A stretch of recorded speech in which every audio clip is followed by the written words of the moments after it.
اعوذ باللہ من الشیطان الرجیم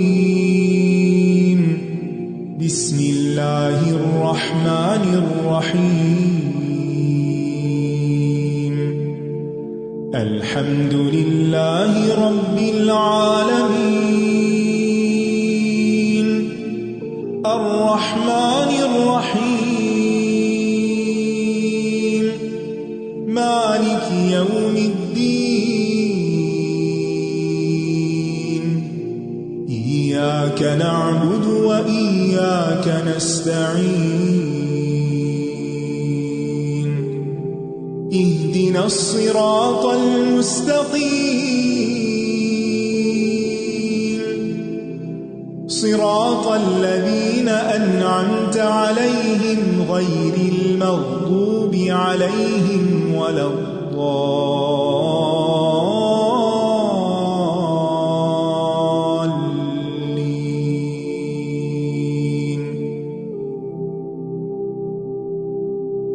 السلام علیکم ورحمۃ اللہ وبرکاتہ۔ نحمده ونصلی علی رسولہ الکریم، اما بعد فاعوذ باللہ من الشیطان الرجیم، بسم اللہ الرحمن الرحیم، رب اشرح لی صدری ویسر لی امری واحلل عقدۃ من لسانی یفقہوا قولی۔ وَاعْبُدُوا اللَّهَ وَلَا تُشْرِكُوا بِهِ شَيْئًا وَبِالْوَالِدَيْنِ إِحْسَانًا وَبِذِي الْقُرْبَى وَالْيَتَامَى وَالْمَسَاكِينِ وَالْجَارِ ذِي الْقُرْبَى وَالْجَارِ الْجُنُبِ وَالصَّاحِبِ بِالْجَنبِ وَابْنِ السَّبِيلِ وَمَا مَلَكَتْ أَيْمَانُكُمْ إِنَّ اللَّهَ لَا يُحِبُّ مَنْ كَانَ مُخْتَالًا فَخُورًا۔ اور اللہ کی عبادت کرو اور اس کے ساتھ کسی چیز کو شریک نہ بناؤ، اور والدین کے ساتھ احسان کرو، اور رشتہ داروں اور یتیموں اور مسکینوں اور رشتہ دار پڑوسی اور اجنبی پڑوسی اور پہلو کے ساتھی اور مسافر اور تمہارے دائیں ہاتھ جن کے مالک ہوئے یعنی لونڈی غلام کے ساتھ حسن سلوک کرو۔ بے شک اللہ کسی خود پسند بہت فخر کرنے والے سے محبت نہیں کرتا۔ یہاں 10 حقوق کا ذکر ہے، حقوق عشرہ، جن میں سے سب سے پہلا حق وَاعْبُدُوا اللَّهَ وَلَا تُشْرِكُوا بِهِ شَيْئًا، اللہ کا حق جو ہم سب پر ہے۔ اور اللہ کا حق کیا ہے کہ ہم اس کی عبادت کریں۔ وَاعْبُدُوا اللَّهَ، اور عبادت کرو اللہ کی۔ امام ابن تیمیہ کہتے ہیں کہ عبادت ہر اس چیز کا جامع نام ہے جس کو اللہ پسند کرتا ہے اور اس سے راضی ہوتا ہے۔ اس میں سب اقوال اور افعال شامل ہیں جو ظاہری ہوں یا باطنی ہوں۔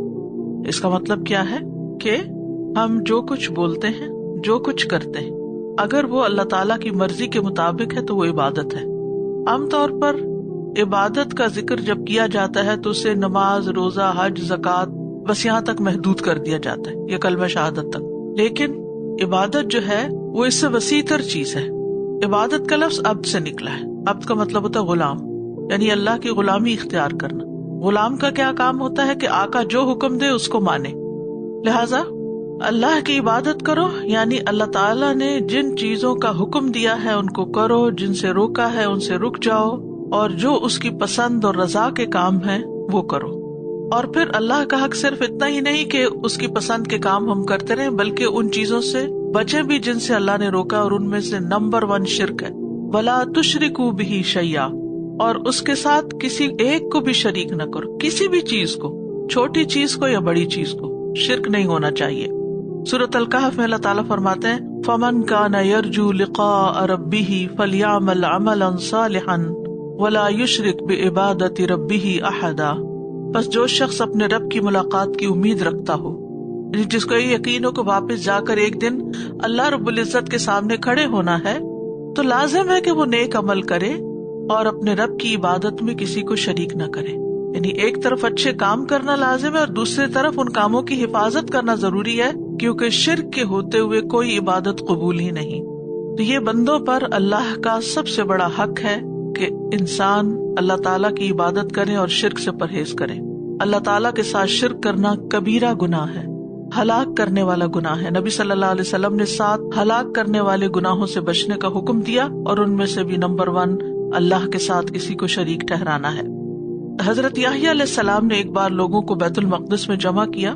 جب مسجد بھر گئی، لوگ اونچی جگہوں پہ بیٹھ گئے، تو یحییٰ علیہ السلام نے ان کو خطبہ دیا اور 5 چیزوں کا ذکر کیا، جس میں سے سب سے پہلی چیز کیا تھی کہ تم صرف اللہ ہی کی عبادت کرو اور کسی کو اس کے ساتھ شریک نہ ٹھہراؤ۔ جو شخص اللہ کے ساتھ شرک کرتا ہے، اس کی مثال اس شخص کی سی ہے جس نے خالصتاً اپنے سونے یا چاندی کے مال سے کوئی غلام خریدا اور اسے کہا کہ یہ میرا گھر ہے اور یہ میرا پیشہ ہے، لہٰذا اسے اختیار کرو اور مجھے کما کر دو۔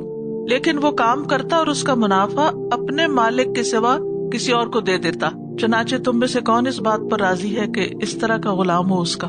کوئی بھی ایسا پسند نہیں کرے گا کہ ہر چیز آپ کی ہو اور اس سے وہ فائدہ اٹھا کے کسی اور تک لے جائے، کسی اور کو فائدہ پہنچائے، کسی اور کے ساتھ خیر کرے۔ تو یاد رکھیے کہ شرک کی 2 بڑی اقسام ہیں، نمبر 1 شرک اکبر اور نمبر 2 شرک اصغر۔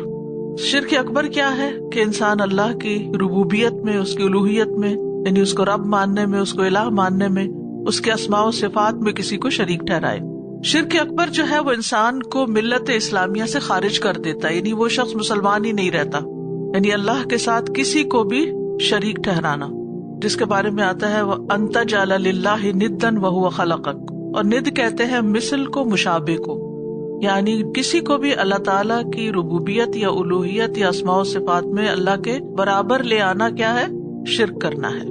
فرعون نے ربوبیت میں شرک کیا تھا، اس نے کہا تھا انا ربکم الاعلی، میں تمہارا سب سے بڑا رب ہوں۔ اسی طرح باقیوں نے بھی اس طرح کے دعوے کیے۔ الوہیت کیا ہوتی ہے؟ الوہیت یہ ہے کہ اللہ کے علاوہ کسی اور کے لیے عبادت کے افعال کرنا، یعنی غیر اللہ کی عبادت کرنا، جیسے کسی اور کے لیے نماز پڑھنا، کسی اور کے لیے روزے رکھنا، ذبح کرنا، یا کسی اور سے دعائیں مانگنا، غیر اللہ سے فریادیں کرنا کہ وہ ہماری مدد کرے، جیسے ہمارے یہاں عام طور پہ مشہور ہے غوث اعظم کہا جاتا ہے عبد القادر جیلانی کو۔ تو یہ انتہائی غلط بات ہے، کیونکہ سب سے بڑی فریاد رسی تو صرف اللہ تعالیٰ ہی کرتے ہیں، تو غیر اللہ سے اور خاص طور پر غائبانہ طور پر انسان نہیں مانگ سکتا۔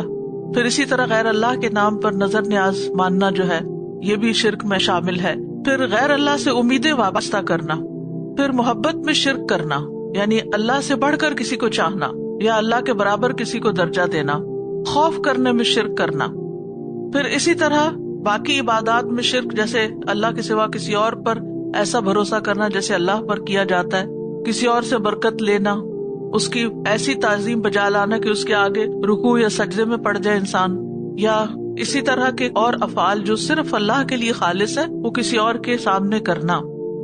اسی طرح اسماء و صفات میں شرک یہ ہوتا ہے کہ انسان اللہ سبحانہ تعالیٰ کے ناموں یا صفات میں یا افعال میں کسی اور کو بھی اس کے برابر سمجھے، کہ جیسے اللہ سبحانہ تعالیٰ غیب جانتے ہیں کوئی اور بھی جانتا ہے، یا جس طرح اللہ تعالیٰ غالب ہے، العزیز ہے، الحکیم ہے، کوئی اور بھی نعوذ باللہ ایسا ہے، یا العلیم ہے، ہمارے دلوں کا کوئی حال جانتا ہے، اس طرح کا کوئی عقیدہ رکھنا یہ غلط ہے۔ پھر اسی طرح شرک اصغر ہے دوسری بڑی قسم، اور شرک اصغر کیا ہے؟ وہ شرک ہے جس سے انسان ملت اسلامیہ سے خارج نہیں ہوتا۔ اس میں قول اور فعل دونوں آتے ہیں، جیسے غیر اللہ کی قسم کھانا، یہ شرک کی ایک قسم ہے، اور رسول اللہ صلی اللہ علیہ وسلم نے فرمایا جو شخص غیر اللہ کی قسم کھاتا ہے وہ شرک کرتا ہے، لیکن یہ شرک اصغر ہے۔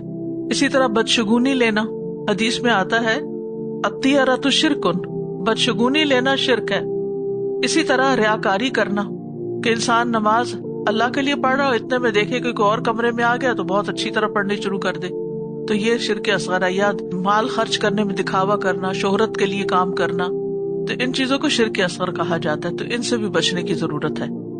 اللہ سبحانہ وتعالیٰ کے حق کے بعد سب سے بڑا حق والدین کا ہے، وبالوالدین احسانا، اور والدین تثنیہ کا صیغہ ہے جس میں ماں اور باپ دونوں آتے ہیں۔ ماں اور باپ کے علاوہ باپ کے ماں باپ بھی آتے ہیں جیسے دادا دادی، اور ماں کے ماں باپ بھی آتے ہیں نانا نانی، یا اگر ان سے اوپر کوئی زندہ ہے ان میں سے تو یہ سب والدین کے زمرے میں آتے ہیں۔ ان سب کے ساتھ اچھا سلوک کرنا۔ تو اللہ تعالیٰ کے بعد والدین کا درجہ جو ہے یہ بہت بڑا ہے. اور پھر یہاں پر آپ دیکھیے کہ یہ نہیں کہا گیا کہ والدین کی اطاعت کرو، والدین کو ناراض نہ کرو، بلکہ ایک جامع لفظ بولا گیا کہ احسان کرو، یعنی والدین کے ساتھ نیک سلوک کرنا، ایسا سلوک کرنا کہ جس سے وہ خوش ہو جائیں. اور اس میں قول کے ساتھ یعنی زبان سے ایسی بات کرنا کہ جس سے وہ خوش ہوں، ان باتوں سے بچنا جن سے وہ ناراض ہوتے ہیں. اسی طرح عملی طور پر ان کے ساتھ اچھا معاملہ کرنا، حسن سلوک کرنا، مال کے ساتھ ان کو خوش کرنا، ان کو کچھ گفٹ دینا یا ویسے ان کے اوپر خرچ کرنا، ان کی ضروریات پوری کرنا. منصب کے ساتھ کہ اللہ نے آپ کو دنیا میں کوئی عہدہ دیا ہے یا کوئی اسکل دی ہے یا کوئی اور ایسی چیز دی ہے کہ جس کے ذریعے آپ ان کی مدد کر سکتے ہیں جو عام طور پر نہیں کی جا سکتی.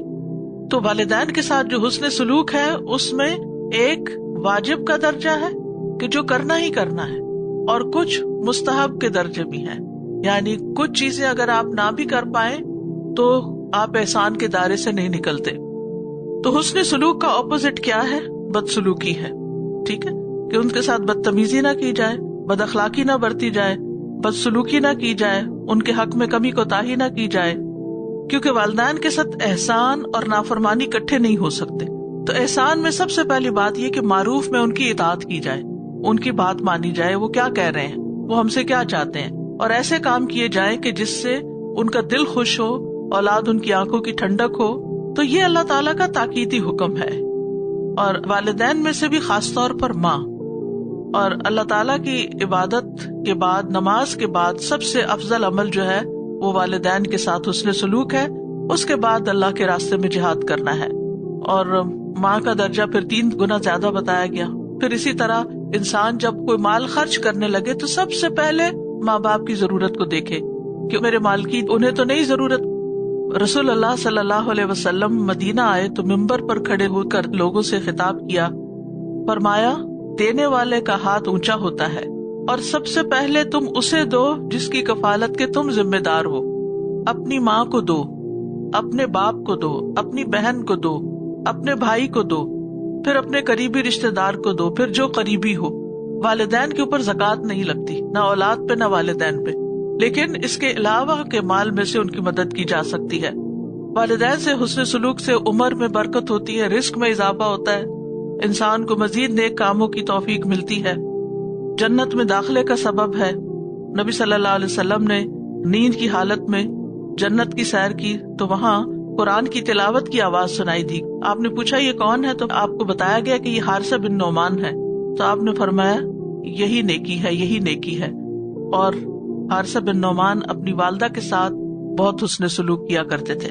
تو اس نیکی کی وجہ سے ان کو کہاں دکھایا گیا؟ جنت میں، اور جنت میں بھی قرآن کی تلاوت کرتے ہوئے. یعنی والدین کے ساتھ نیکی سے مزید نیکیوں کے دروازے کھلتے ہیں.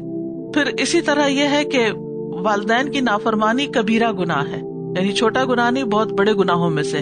والدین کے نافرمان کی عبادت بھی قبول نہیں ہوتی. رسول اللہ صلی اللہ علیہ وسلم نے فرمایا 3 قسم کے لوگ ہیں جن کی نہ فرضی عبادت قبول ہوتی ہے اور نہ نفلی. والدین کا نافرمان، احسان جتلانے والا، یعنی کسی کے ساتھ اچھا کر کے پھر اس کو سنانے والا، اور تقدیر کو جھٹلانے والا.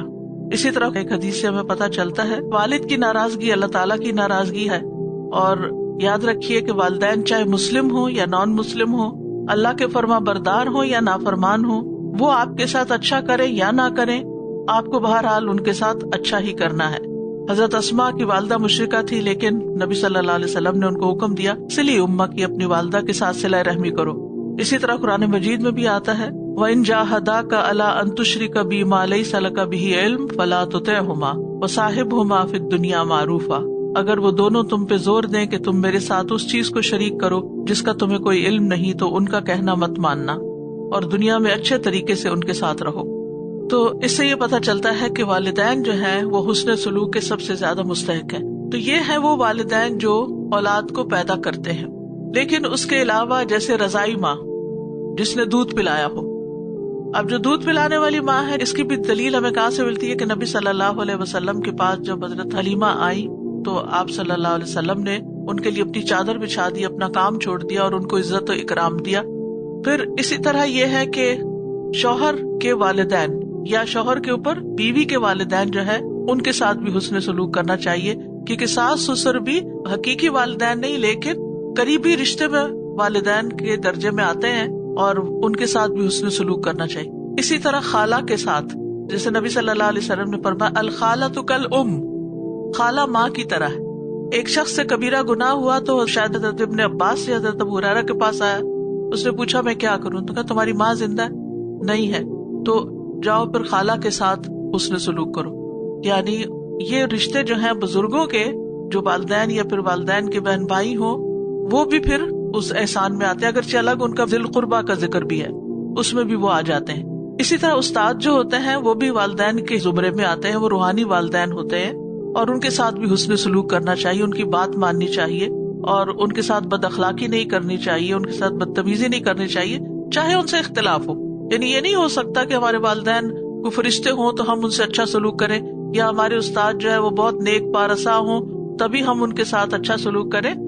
انسان انسان ہے، ہمیں اللہ تعالیٰ نے اپنا فرض پورا کرنے کو کہا ہے کہ ہمارے اوپر جن کا حق ہے ہم ان کو وہ حق ادا کریں. پھر اس کے بعد فرمایا وَبِذِی الْقُرْبَى، رشتے داروں کے ساتھ اچھا سلوک کرو. رشتے داروں میں کون رشتے دار آتے ہیں؟ والدین کا ذکر تو آ ہی گیا، والدین بھی سب سے پہلے رشتے دار ہیں. پھر اس کے بعد اولاد کے اوپر یعنی حسن سلوک ہماری ذمہ داری ہے. پھر بہن بھائی ہیں، جیسے پہلے میں نے مثال دے کے بتایا نا، سر ہے، پیر ہے، پھر بازو ہیں، دائیں ہیں، بائیں ہیں. پھر باپ کے رشتے دار، ماں کے رشتے دار، پھر اسی طرح بہن بھائی، اور ان کے پھر آگے بچے اور بچوں کے بچے، وہ سارے رشتے داروں میں شامل ہو جاتے ہیں. تو ان سب کے ساتھ صلہ رحمی کرنی ضروری ہے، جیسے بھی حالات ہوں. کبھی ان کے ساتھ مال کے ساتھ احسان کرنا، کیونکہ احسان کا ذکر ہے، یاد رکھیے، ایک ہوتا ہے عدل، ایک ہوتا ہے احسان. احسان ہوتا ہے جو کوئی ہمارے ساتھ کر رہا ہے نا اس سے بڑھ کے کرنا، یعنی برابر کا یا بدلے میں نہیں کرنا بلکہ اس سے بہتر کرنا. تو رشتہ داروں کے حالات مختلف ہوتے ہیں، ان کی ضروریات مختلف ہوتی ہیں، کوئی قریب رہتے ہیں، کوئی بہت دور رہتے ہیں. تو ایسی صورت میں حسب حالات جہاں جہاں جس کے ساتھ حسن سلوک ہو سکتا ہو کیا جائے. سب سے پہلے اور سب سے اہم چیز کیا ہے کہ ان کی خبر گیری رکھی جائے، وہ کس حال میں، ان کے بارے میں معلوم ہو. سب سے پہلے تو یہ معلوم ہو کہ وہ ہیں کون کون، اور پھر اس کے بعد وہ کس حال میں ہے، اور ہم کس کیپیسٹی میں ان کی کوئی مدد کر سکتے ہیں، ان کے کام آ سکتے ہیں، ان کا دل خوش کر سکتے ہیں، کیونکہ یہ احسان میں ہے. ابن قیم کہتے ہیں کہ صلہ رحمی یہ نہیں کہ رشتہ داروں کو اس حال میں چھوڑ دیا جائے کہ وہ بھوک اور پیاس اور برہنگی سے، یعنی کپڑے ہی نہ ہو ان کے پاس، اس سے تباہ ہو رہے ہوں، اور ان کا رشتہ دار بہت زیادہ مالدار ہو. یہ نہیں کہ آپ اتنے اونچے ہیں مال کے اعتبار سے اور وہ بےچارے رل رہے ہیں. اور صلہ رحمی واجب ہے، خواہ رشتہ دار کافر ہی ہو، اور اس کا دین اس کے ساتھ، اور صلہ رحمی کرنے والے کا دین اس کے ساتھ، یعنی اس کا دین اس کے ساتھ اور کرنے والے کا دین اس کے ساتھ. اچھا، جیسے یہاں کے ماحول میں آپ نے دیکھا ہوگا کہ بعض اوقات بچے نان مسلمز میں شادیاں کر لیتے ہیں، پھر اکثر لوگ پوچھتے ہیں کہ ان سے ملنا جلنا رکھیں یا چھوڑ دیں. یہ سوال بہت آتا ہے. تو کیا حکم ہے کہ چاہے کفر کا راستہ ہی اختیار کریں، پھر بھی کیا ہے، رشتہ نہیں کاٹا جا سکتا، آنکھ نہیں کر سکتے. آپ نافرمان ہیں، بد اخلاق ہیں، بدتمیز ہیں، کچھ بھی کرتے ہیں، آپ جو بھی اچھا کر سکتے ہیں کریں. ہو سکتا ہے کل کو وہ پلٹ آئے، ہو سکتا ہے آپ کے حسن سلوک کی وجہ سے وہ دوسرا فرد بھی، یعنی کہ شوہر یا بیوی جو بھی ہے آپ کے بچوں میں سے کسی کی، وہ بھی مسلمان ہو جائے. حسن سلوک سے ہی کسی کو قریب لایا جا سکتا ہے. اس کا یہ مطلب نہیں ہے کہ آپ ان کو بہت شے دیں، لیکن یہ ہے کہ آپ ان کے ساتھ کاٹے نہیں. پھر اسی طرح یہ ہے کہ رشتہ داروں پر مال خرچ کرنے کا بھی حکم ہے. وَآتَ الْمَالَ عَلَى حُبِّهِ ذَوِي الْقُرْبَى، یعنی مالی مدد بھی کرنی چاہیے، مال کے ساتھ احسان کرنا چاہیے. اگر اللہ نے آپ کو زیادہ دیا ہے تو جیسے خاص خاص مواقع ہوتے ہیں، کوئی شادی کا موقع ہوتا ہے، کوئی عید کا موقع ہوتا ہے، کسی کے بچے کو کوئی تعلیمی ضرورت ہوتی ہے، تو ایسے موقعوں پر ان کے اوپر خرچ کریں. پھر اسی طرح اگر غریب ہیں، فقیر ہیں، تو جو آپ صدقہ باہر کرتے ہیں وہ پہلے ان پر کر لیں، کیونکہ اس کا دگنا اجر ہے. رشتہ داروں سے حسن سلوک رزق اور عمر دو چیزوں میں اضافے کا باعث بنتا ہے، برکت کا باعث بنتا ہے. رسول اللہ صلی اللہ علیہ وسلم نے فرمایا، جس شخص کو پسند ہو اس کے رزق میں وسعت ہو یا اس کی عمر دراز ہو تو اسے چاہیے کہ صلہ رحمی کرے، رشتہ داروں سے اچھا کرے. اور پھر یہ بھی ہے کہ بعض اوقات رشتہ دار ہمارے ساتھ اچھا نہیں کرتے، لیکن ہمیں پھر بھی اچھا کرنا ہے. احسان کیا ہے؟ احسان یہ ہے کہ جو اچھا نہیں کرے اس کے ساتھ بھی اچھا کرو. رسول اللہ صلی اللہ علیہ وسلم نے فرمایا، جس نیکی کا بہت جلد اجر مل جاتا ہے، دنیا میں ہی اس کا نتیجہ سامنے آتا ہے، وہ صلہ رحمی ہے. یہاں تک کہ کچھ گھرانوں کے لوگ فاجر و فاسق ہوتے ہیں، یعنی نیک نہیں ہوتے. جب وہ صلہ رحمی کرتے ہیں تو ان کے مال بڑھ جاتے ہیں، ان کے افراد کی کثرت ہو جاتی، یعنی دنیا میں ان پہ خوشحالی آ جاتی ہے. پھر اسی طرح ایک شخص نے نبی صلی اللہ علیہ وسلم سے کہا کہ مجھے کوئی ایسا عمل بتائیے کہ میں جنت میں داخل ہو جاؤں. تو کسی نے کہا اسے کیا ہو گیا، اسے کیا ہو گیا، یعنی کیا سوال کر رہا ہے؟ نبی صلی اللہ علیہ وسلم نے فرمایا صاحب حاجت ہے، اور اسے کیا ہوا ہے، یعنی اس کے دل میں ایک خواہش ہے. فرمایا اللہ کی عبادت کرو، اس کے ساتھ کسی کو شریک نہ بناؤ، نماز پڑھو، زکوٰۃ دو اور صلہ رحمی کرو، رشتہ داروں سے اچھا سلوک کرو. اپنے فرائض ادا کرنے کے بعد کیا کرو؟ رشتہ داروں کے ساتھ اچھا سلوک. پھر اسی طرح یہ ہے کہ کچھ رشتہ دار ہوتے ہیں جو دلوں میں دشمنی رکھے ہوئے ہوتے ہیں آپ کے خلاف باتیں کرتے ہیں، آپ کو پتہ بھی چل جاتا ہے. کبھی آپ کو بلا وجہ بدنام کرتے ہیں، کبھی آپ کو ستاتے ہیں، کبھی آپ سے روٹ بیٹھتے ہیں بلا وجہ. تو ایسے رشتہ دار کے ساتھ حسن سلوک کرنا اور بھی اچھا ہے. فرمایا سب سے افضل صدقہ وہ ہے جو اپنے اس رشتہ دار پہ کیا جائے جو پوشیدہ دشمنی رکھنے کی بنا پہ تم سے اعراض کرے، روٹ کے بیٹھا رہے، بولے ہی نہ. پھر یہ بھی صلہ رحمی میں کہ ان کی طرف سے ملنے والی تکلیفوں پہ صبر کرے. بعض اوقات آپ جاتے ہیں کسی کے گھر، اپنے سارے کام کاج چھوڑ کے، اپنی گاڑی کا پیٹرول خرچ کر کے، اور وہاں جا کے دیکھتے ہو آپ سے سیدھے منہ بات نہیں کرتے، یا ان کو آپ کا آنا ہی گراں گزرتا ہے، یا اور بھی اس طرح کی کئی چیزیں ہوتی ہیں. تو اس پہ صبر کرنا چاہیے، اس پہ جواب نہیں دینا چاہیے، ناراض نہیں ہونا چاہیے، غصہ نہیں کرنا چاہیے. کیونکہ ایک شخص نے کہا اے اللہ کے رسول، میرے کچھ رشتہ دار ہیں جن سے میں تعلق جوڑتا ہوں وہ مجھ سے توڑتے ہیں، میں نیکی کرتا ہوں وہ برائی کرتے ہیں، میں اسے بردباری کرتا ہوں وہ مجھ سے بد اخلاقی کرتے ہیں. پر میں اگر تو واقعی ایسا ہے جیسا تو نے کہا تو گویا تو نے ان کو جلتی راکھ کھلائی. جب تک تو ایسا کرتا رہے گا اللہ کی طرف سے ایک مددگار ان کے مقابلے میں تیرے ساتھ رہے گا، یعنی اللہ کی مدد تمہیں ملے گی. لیکن شرط یہ ہے کہ آپ جواباً بد اخلاقی نہ کریں، غصہ نہ کریں، ناراض نہ ہوں.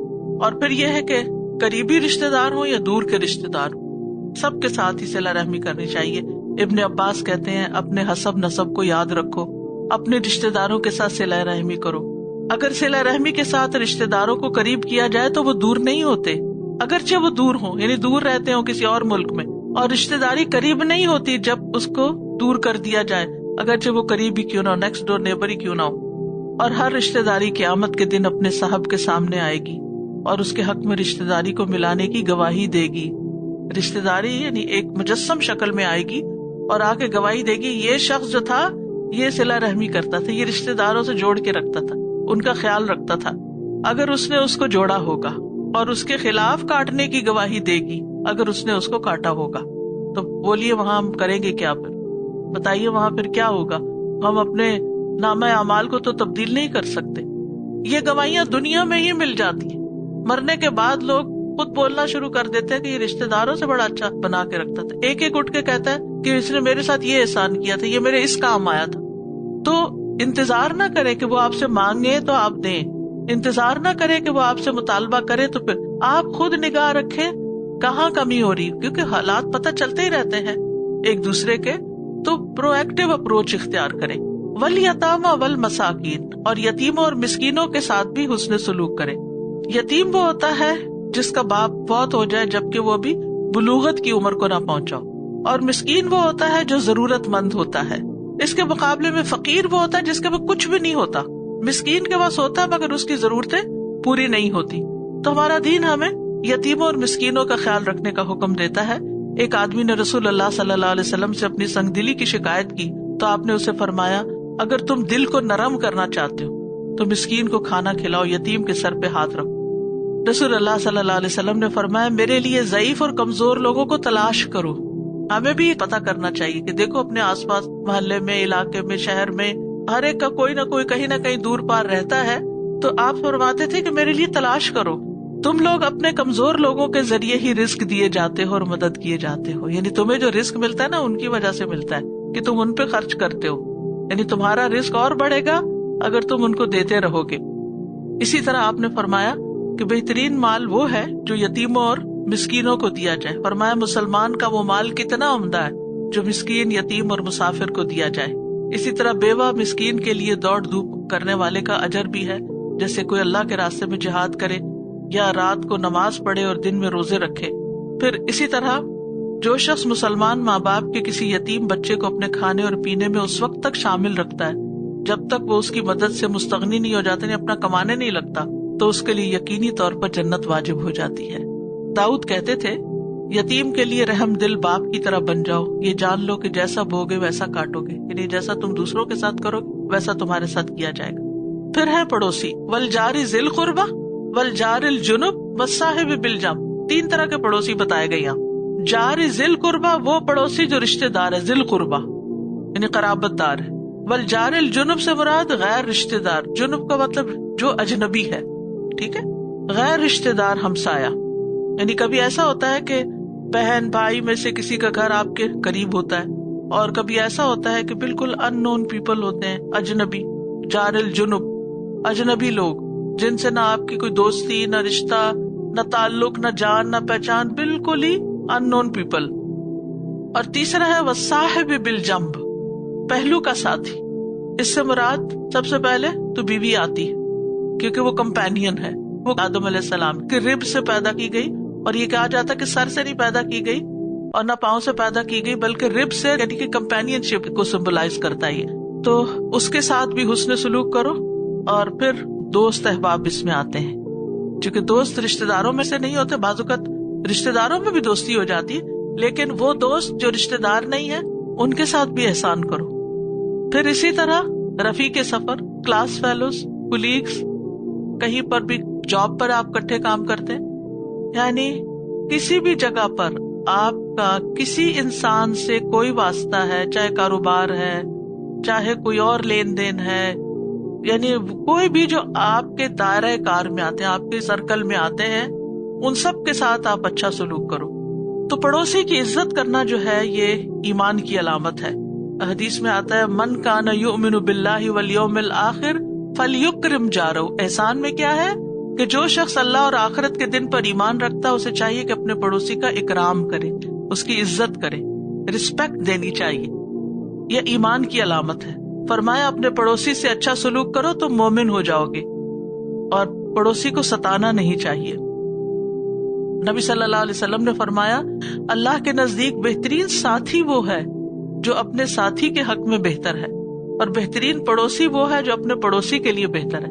یعنی جن لوگوں کے ساتھ آپ رہتے ہو، دیکھو کہ وہ آپ کے بارے میں کیا کہتے ہیں، وہ آپ سے کتنے کمفرٹیبل ہیں، آپ سے کتنے خوش ہیں، آپ کے ساتھ مل کے کام کرنے کو کتنا انجوائے کرتے ہیں۔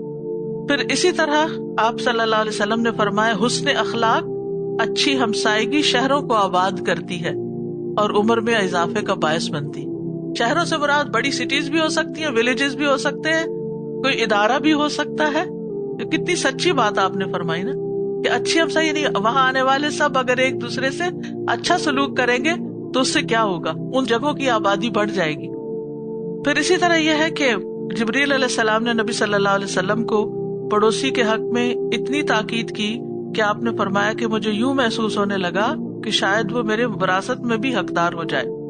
پھر اسی طرح یہ ہے کہ قریبی پڑوسی کا حق زیادہ ہوتا ہے بنسبت دور والے کے۔ پوچھا گیا، اللہ کے رسول، اگر میرے 2 پڑوسی ہوں تو ان دونوں میں سے کس کی طرف ہدیہ بھیجوں؟ آپ نے فرمایا، جس کا دروازہ تم سے زیادہ قریب ہو۔ اور پھر پڑوسی کے لیے وہی پسند کرنا چاہیے جو اپنے لیے پسند کرنا چاہیے۔ قال لجارہ ما یحب لنفسہ۔ پھر غیر مسلم پڑوسی کا بھی خیال رکھنا چاہیے، کھانے پینے میں بھی اس کا خیال رکھنا چاہیے۔ فرمایا، جب سالن پکاؤ تو شوربہ زیادہ کر لو، پڑوسی کی خبر گیری کرو، اور چھوٹی چھوٹی چیزیں تحفے میں دینے میں بھی کوئی حرج نہیں، جیسے اگر بکری کا جلا کر صاف کیا ہوا پایا ہی کیوں نہ ہو، نہیں کہ خراب پایا صاف ستھرا کر کے وہ اس کی شکل بگڑ جاتی ہے، لیکن پکانے میں تو اچھا ہی ہوتا ہے۔ پھر اسی طرح وہ مومن نہیں جس کا ہمسایہ بھوکا رہ جائے۔ پھر پڑوسی کو ستانے والا مومن نہیں ہو سکتا۔ آپ نے فرمایا، اللہ کی قسم وہ ایمان والا نہیں، اللہ کی قسم وہ ایمان والا نہیں، اللہ کی قسم وہ ایمان والا نہیں۔ عرض کیا گیا، کون یا رسول اللہ صلی اللہ علیہ وسلم؟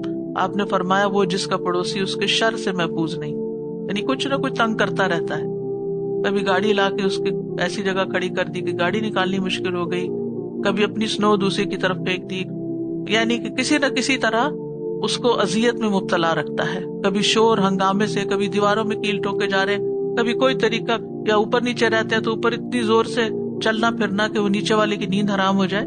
تو کوئی بھی ایسی چیز کہ جس سے پڑوسی کو تکلیف ہو وہ نہیں کرنی چاہیے. پڑوسی کے ساتھ زیادتی جو ہے عام زیادتی سے 10 گنا زیادہ سنگین ہے. کسی آدمی کے ساتھ آپ زیادتی کرے وہ بھی زیادتی ہے، لیکن اگر پڑوسی کے ساتھ کی 10 ٹائم زیادہ ہے. رسول اللہ صلی اللہ علیہ وسلم نے فرمایا آدمی کا 10 عورتوں سے زنا کرنے کا جرم ہمسائے کی ایک بیوی سے بدکاری کرنے کے جرم سے کم ہے. یعنی ایک آدمی 10 عورتوں کے ساتھ برا کرتا ہے تو وہ کم گناہ ہے بنسبت ہمسائے کی بیوی کے ساتھ برا کرنا. اور فرمایا آدمی کا 10 گھروں سے چوری کرنے کا جرم ہمسائے کے گھر سے چوری کرنے کے جرم کی سنگینی سے کم ہے.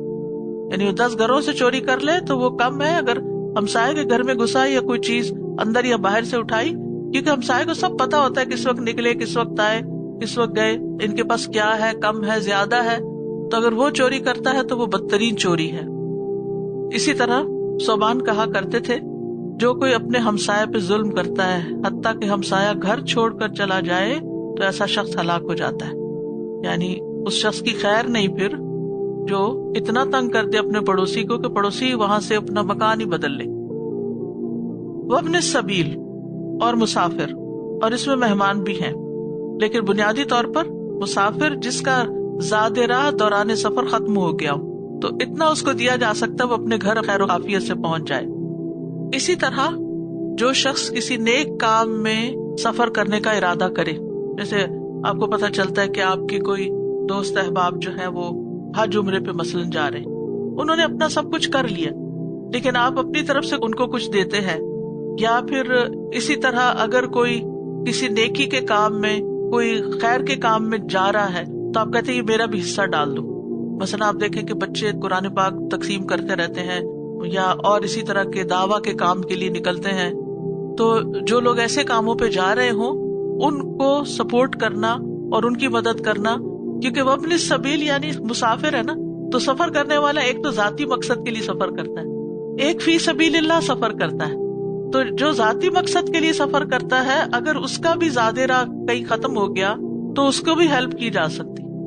لیکن اگر کوئی شخص فی سبیل اللہ جا رہا ہے کسی بھی نیکی کے کام میں تو اس کی مدد کرنا جو ہے وہ بھی اس میں شامل ہو جاتا ہے. اسی طرح مہمان بھی، ابن کثیر کہتے ہیں اس میں مہمان بھی شامل ہے کہ آپ کے گھر کوئی آ گیا ہے، آیا اپنے کسی کام سے ہے. یہاں پر آپ دیکھیں کتنے امیگرینٹس آتے ہیں اور انہیں آ کے پہلے کچھ دن رشتے داروں کے گھر رہنا پڑتا ہے تو انسان تنگ نہ ہو کیا مجھے انہیں کھلانا پڑ رہا ہے یا گاڑی پہ ان کو کسی کام پہ لے جانا پڑ رہا ہے، تو ان لوگوں کی مدد کرنا یہ بھی وابن السبیل پہ خرچ کرنے کے ضمن میں آ جائے گا. اور اس میں چاہے وہ رشتے دار ہو، چاہے وہ غیر ہو، چاہے وہ بالکل ان نون ہو، کوئی بھی ہو سکتا ہے. رسول اللہ صلی اللہ علیہ وسلم نے فرمایا یقیناً مومن کے مرنے کے بعد بھی اسے اس کے جن اعمال اور اس کی نیکیوں کا ثواب ملتا ہے وہ یہ ہے، وہ علم جو لوگوں کو سکھا کر اس کو پھیلایا، اور جو صالح اولاد چھوڑی، نیک بچے، اور مصحف قرآن جو میراث میں چھوڑا، یعنی چاہے خرید کے کہیں رکھوایا کسی مسجد میں. اسی لیے ہمارے یہاں ایک ٹرینڈ ہے نا مسجدوں میں قرآن رکھوانے کا کہ کوئی آئے گا پڑھے گا، یا اس کو چھپوایا یا کچھ بھی کیا یعنی قرآن کی خدمت میں سے، یا کوئی مسجد بنائی یا مسافر خانہ بنوایا. اب مسجد اور مسافر خانے کا ساتھ ساتھ ذکر ہے. اب تو خیر ہوٹلز وغیرہ ہوتے ہیں، لوگ ان میں رہ لیتے ہیں، لیکن پہلے زمانے میں ایسی جگہ نہیں ہوتی تھی تو پھر باقاعدہ لوگ عمارتیں بنوا دیتے تھے جہاں آ کر قافلے رکتے تھے، رات رہتے تھے، پھر اگلا سفر کرتے تھے.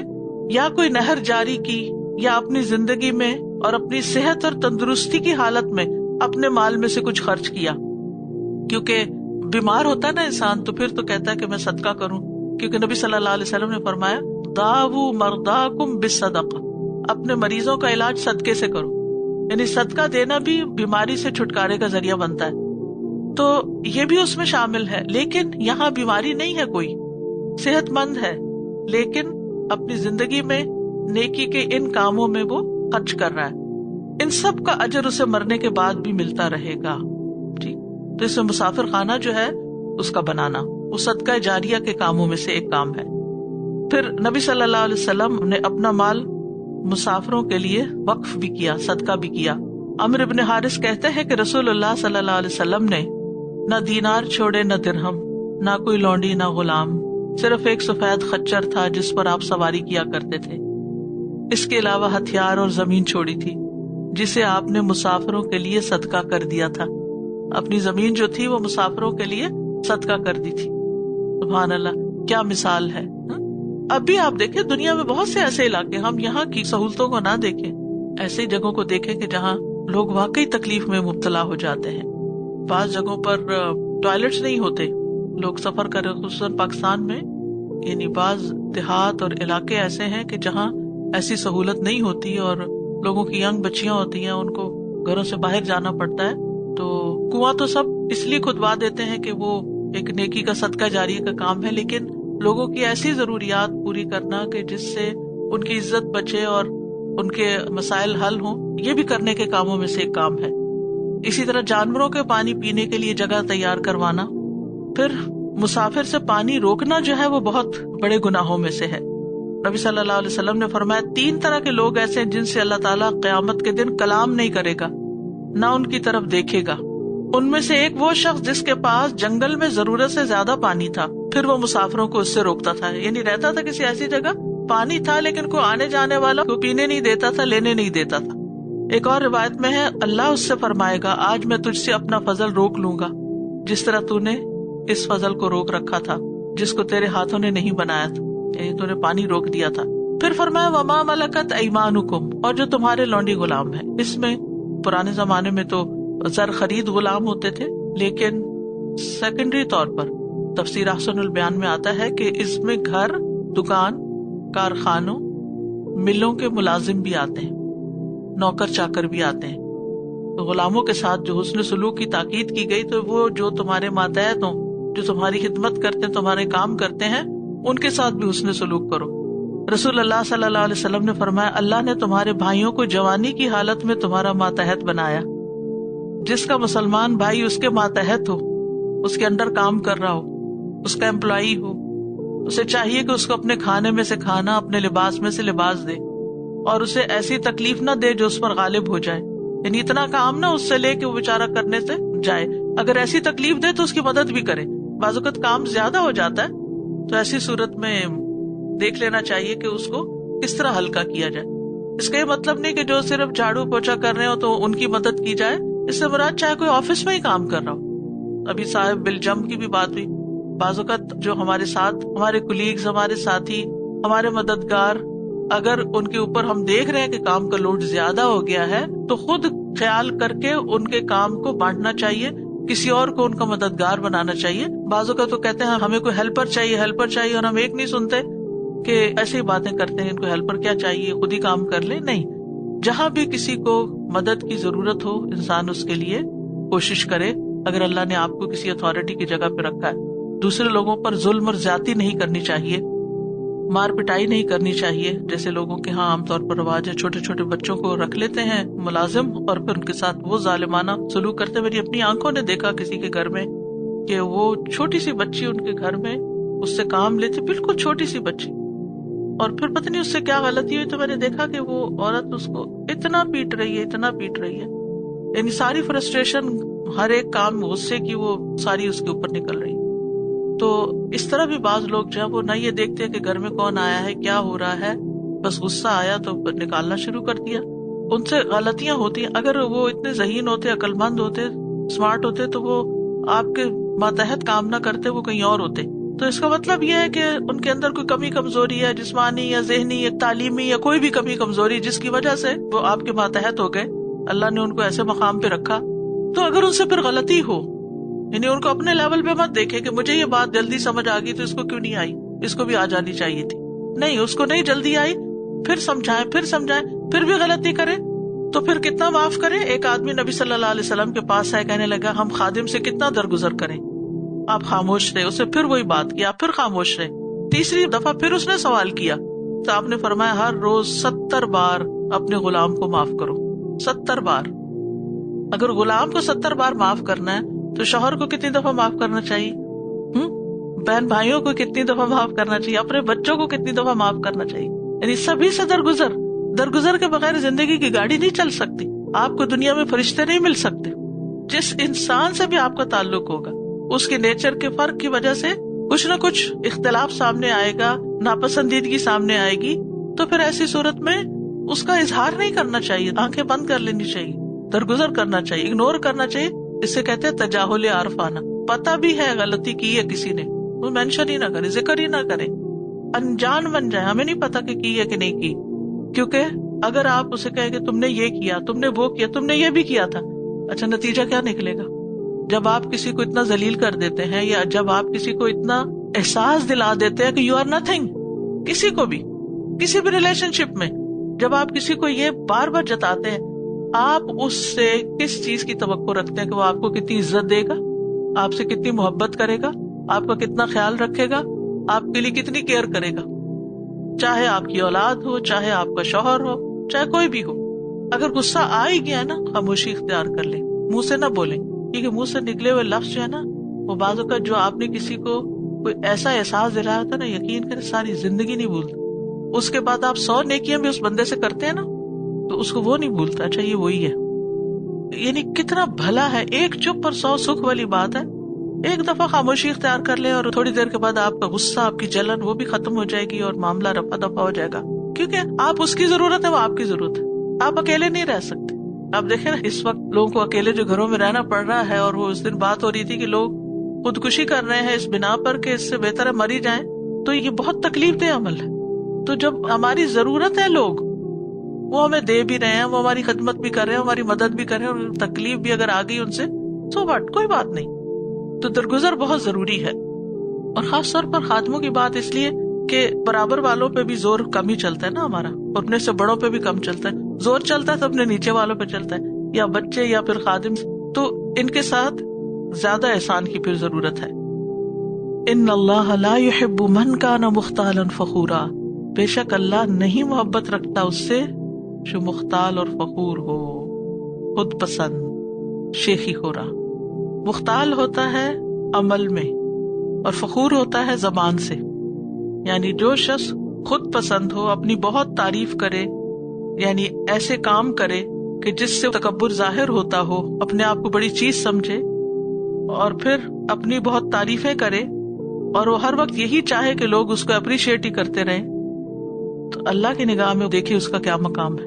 اللہ تعالیٰ کو ایسا شخص پسند نہیں. اب یہاں پر آپ دیکھیے سارے ریلیشن شپس کی بات ہوئی، حقوق کی بات ہوئی، تو پھر اس کے اینڈ میں فرمایا کہ جو شخص خود پسند ہو، شیخی خورا ہو، اللہ کو پسند نہیں.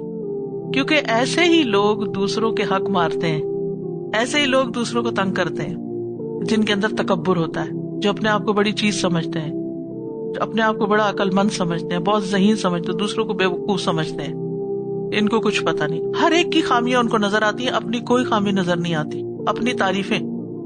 یہ ایٹیٹیوڈ جو ہے یہ انسان کو اللہ کی نگاہ میں گرا دیتا ہے. انسان کو دوسروں میں ہمیشہ خوبیاں تلاش کرتے رہنا چاہیے، اس کے اندر یہ خیر، اس کے اندر یہ، اس کے اندر یہ. انسان دیکھے دوسرے کو تو اس کی خیر یاد آئے. اپنے آپ کا جائزہ اندر سے خود لیا کرے کہ جب آپ کسی کو بھی دیکھتے ہیں تو آپ کو اس کی خیر یاد آتی ہے، شر یاد آتا ہے. اگر کوئی بری بات یاد بھی ہے تو اس کو ہٹائیں اور اس کی خیر یاد کریں. آپ یقین کریں کہ آپ دنیا کے سب سے خوش انسان ہو جائیں گے، مطمئن ہو جائیں گے، کیونکہ آپ ہر ایک کے اندر خیر ڈھونڈ رہے ہیں اور اپنے اندر کی غلطیاں تلاش کرتے رہیں. تو مختالن فخورا کے الٹ ہو جائے گا. اور فخر وہ ہوتا ہے کہ اپنی کسی خوبی، اپنے حسن و جمال پہ، اپنے کپڑوں پہ، اپنے کسی کام کی انسان تعریف کرتا رہے. تو اگر انسان کے اندر تکبر ہوگا تو یہ خرابی پیدا ہوتی ہے، یہاں سے نفس کی خرابی پیدا ہوتی ہے اور یہاں سے یہ اکڑ پیدا ہوتی ہے. اور اس کا انجام کیا ہے؟ رسول اللہ صلی اللہ علیہ وسلم نے فرمایا ایک شخص 2 چادریں پہن کے اکڑ کے چل رہا تھا اور اپنے آپ میں اترا رہا تھا، اللہ نے اسے زمین میں دھنسا دی اور وہ قیامت تک دھنستا رہے گا.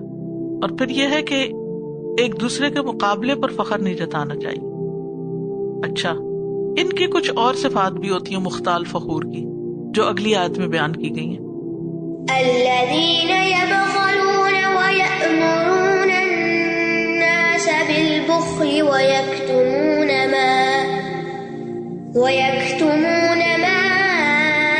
آتاهم الله من فضله وأعتدنا للكافرين عذابا مهينا. مختالن فخورا کون ہے؟ وہ لوگ جو بخل کرتے ہیں اور لوگوں کو بخل کرنے کا حکم دیتے ہیں، اور اللہ نے جو کچھ اپنے فضل سے عطا کیا ہے اسے چھپاتے ہیں. اور ہم نے ایسے کافروں کے لیے رسوا کن عذاب تیار کر رکھا ہے۔ بخل کرتے ہیں اور لوگوں کو بھی کرنے کا کہتے ہیں۔ بخل جو ہے ایک بدترین صفت ہے جو خاص طور پر مال کے ساتھ وابستہ ہے۔ بخل انسان کو مالی حقوق ادا کرنے سے روک دیتا ہے، جیسے زکوٰۃ کی ادائیگی، مہمان نوازی، رشتہ داروں کے ساتھ حسن سلوک، جن کی کفالت انسان کے ذمہ ہو اس پہ خرچ نہ کرنا، اپنے ہی بچوں پہ خرچ نہ کرنا۔ اسی طرح بعض اوقات قولی حقوق جو ہے ان کو بھی ادا کرنے سے روکتے، سلام نہیں کرتا انسان، میں کیوں کروں، اس کو کرنا چاہیے پہل۔ پھر اسی طرح نبی صلی اللہ علیہ وسلم پر درود نہ بھیجنا، آپ نے فرمایا سب سے بڑا بخیل وہ ہے، تو یہ بھی بخل میں شامل ہے۔ تو جو لوگ بخل کرتے ہیں وہ والدین کے ساتھ، رشتہ داروں، یتیموں، مسکینوں، مسافروں کے ساتھ احسان نہیں کر سکتے، اور پھر وہ دوسروں کو بھی ساتھ روک رہے ہیں۔ قرآن مجید میں تھوڑ دل انسان کی مذمت کی گئی ہے، ان الانسان خلق ہلوعا اذا مسہ الشر جزوعا واذا مسہ الخیر منوعا۔ بلا شبہ انسان تھوڑ دلا بنایا گیا ہے، جب اسے کوئی تکلیف پہنچتی ہے تو گھبرا اٹھتا ہے، اور جب مال ملتا ہے تو بخیل بن جاتا ہے، دوسروں سے روک لیتا ہے۔ نبی صلی اللہ علیہ وسلم نے فرمایا آدمی میں سب سے بدترین چیز بے صبر پن کے ساتھ بخل اور حد سے زیادہ بزدل ہونا ہے، یعنی بدترین انسان ہے جس کے اندر بے صبر پن ہے اور ساتھ بخل بھی ہے، اور پھر اس سے مزید گناہوں کے دروازے کھلتے ہیں اور بہت سی خرابیاں شروع ہو جاتی ہیں۔ مزید ان کے اندر کیا ہے خرابی مختالاً فخورا کے اندر، وَيَكْتُمُونَ مَا آتَاهُمُ اللَّهُ مِنْ فَضْلِهِ، اور وہ چھپاتے ہیں اس کو جو اللہ نے اپنے فضل سے ان کو دیا ہے۔ ایک ہوتا فعل میں کتمان اور ایک ہوتا قول میں۔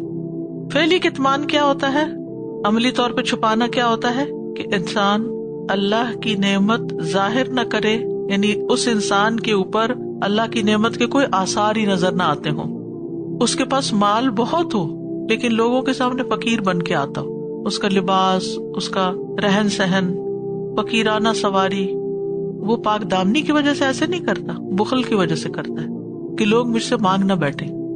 اگر میں نے اچھے کپڑے پہن لیے تو لوگ مجھ سے توقع لگا بیٹھیں گے کہ میں اپنے مال میں سے ان کو بھی کچھ پہناؤں یا ان کو بھی کچھ کھلاؤں یا ان کو بھی کچھ دوں۔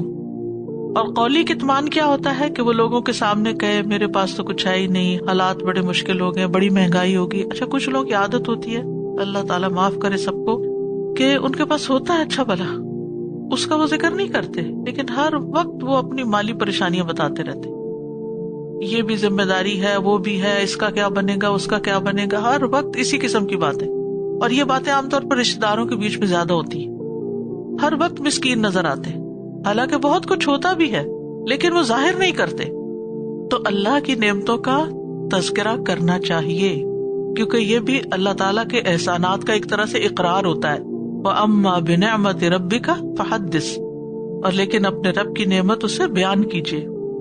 ابو نضرہ کہتے ہیں مسلمانوں کا یہ نظریہ رہا ہے کہ نعمتوں کا شکر ادا کرنے کے طریقوں میں نعمتوں کا تذکرہ کرنا بھی شامل ہے، یعنی شکر ادا کرنے میں نعمت کا تذکرہ کرنا بھی ہے، اللہ تعالیٰ کے احسانات کا ذکر کرنا چاہیے۔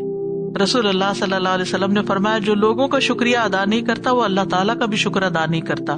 اللہ تعالیٰ کے انعامات اور احسانات کو بیان کرنا شکر ہے اور اس کو چھوڑنا ناشکری ہے، تو اللہ تعالیٰ کے احسانات کو یاد کرنا چاہیے۔ قرآن مجید میں بھی آتا ہے فاذکروا نعمت اللہ یا بنی اسرائیل اذکروا نعمتی التی انعمت علیکم۔ اچھا، نعمت کا ذکر کرنا اور فخر کرنا، ان دونوں میں فرق ہے۔ ابن قیم کہتے ہیں اللہ کی نعمتوں کے تذکرے اور ان پر فخر میں فرق یہ ہے کہ نعمتوں کا تذکرہ کرنے والا اصل میں نعمتیں عطا کرنے والے کی بڑائی بیان کرتا ہے، اللہ نے دیا تو اللہ کی بڑائی بیان کرے گا، جس کے ذریعے وہ ان نعمتوں کو صرف اسی کی کرم نوازی اور احسان قرار دیتا ہے۔ وہ کیا کہتا ہے، اس میں میرا کوئی کمال ہے، سب اللہ ہی کا دیا ہوا، اللہ ہی کا فضل ہے، اللہ ہی کا کرم ہے، اللہ ہی کی رحمت ہے، یعنی وہ ہر وقت اللہ کو یاد کرتا ہے، اللہ کی بڑائی بیان کرتا ہے۔ اچھا، اس کے بعد فخر کرنے والا کیا کرتا ہے، وہ کس کی بڑائی بیان کرتا ہے، اپنی بڑائی بیان کرتا ہے، میں نے یہ کام کیا، میں نے یہ یہاں محنت کی، میں نے بڑی تکلیفیں اٹھائی اور پھر اس کے بعد مجھے یہ چیز ملی۔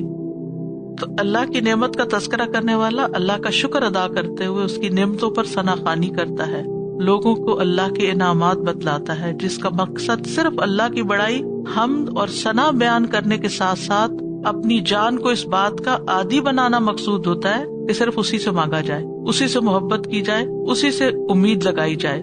چنانچہ ایسا شخص اللہ کی نعمتیں بیان کر کے نعمت کا تذکرہ کرتا ہے۔ ابن قیم کہتے ہیں جبکہ نعمتوں پر فخر کرنے والا شخص اللہ کی عطا کردہ نعمتوں کے باعث لوگوں پر زبان درازی کرتا ہے، یعنی مال زیادہ ہے نا تو دوسروں میں کیڑے نکالے گا، اور انہیں یہ باور کراتا ہے کہ وہ ان سے اعلیٰ، افضل اور بڑا ہے، ہر وقت لوگوں کے سر چڑھ کر رہے، انہیں اپنا غلام سمجھے اور ان نعمتوں کی وجہ سے لوگوں کو اپنی تعظیم اور خدمت گزاری پہ مجبور کرے، یہ سب فخر و غرور کی علامتیں۔ تو دونوں کے رویوں میں بڑا فرق ہے۔ پھر اسی طرح یہ ہے کہ نعمت کے اظہار میں کہ اللہ کی نعمت کا اثر نظر آنا چاہیے، یعنی اگر اللہ نے مال دیا ہے تو اچھے کپڑے پہننے میں کوئی حرج نہیں، دکھاوا نہیں ہونا چاہیے، جمال اختیار کرنا چاہیے۔ ابن مسعود کہتے ہیں ایک شخص نے عرض کیا یا رسول اللہ مجھے یہ چیز اچھی لگتی ہے، صلی اللہ علیہ وسلم، مجھے یہ چیز اچھی لگتی ہے کہ میرے کپڑے دھلے ہوئے ہوں، میرے سر میں تیل لگا ہو، میرے جوتوں کا تسمہ نیا ہو۔ اس نے کچھ اور چیزیں بھی ذکر کی، حتیٰ کہ اپنے کوڑے کی رسی کا ذکر بھی کیا۔ یا رسول اللہ کیا یہ بھی تکبر میں شامل ہوگا؟ فرمایا نہیں، یہ تو خوبصورتی ہے، بے شک اللہ خوبصورت ہے اور خوبصورتی کو پسند کرتا ہے۔ تکبر تو یہ ہے کہ انسان حق بات کو قبول نہ کرے اور لوگوں کو حقیر سمجھے۔ وَأَعْتَدْنَا لِلْكَافِرِينَ عَذَابًا مُهِينًا، اور ہم نے کافروں کے لیے رسوا کرنے والا عذاب تیار کر رکھا ہے۔ کیوں؟ کیونکہ وہ اللہ کے بندوں کے ساتھ تکبر کے ساتھ پیش آتے ہیں، اللہ کی نعمتوں کی ناشکری کرتے ہیں، اللہ کے حقوق کو ادا نہیں کرتے، اللہ کی نافرمانیاں کرتے ہیں، اور بخل کی وجہ سے دوسروں کے حقوق نہیں دیتے، انہیں محروم رکھتے ہیں۔ وہ دوسروں کی دنیا کی زندگی کو مشکل بناتے ہیں، اللہ ان کی آخرت کو مشکل بنا دے گا۔ والذین ينفقون أموالهم رئاء الناس ولا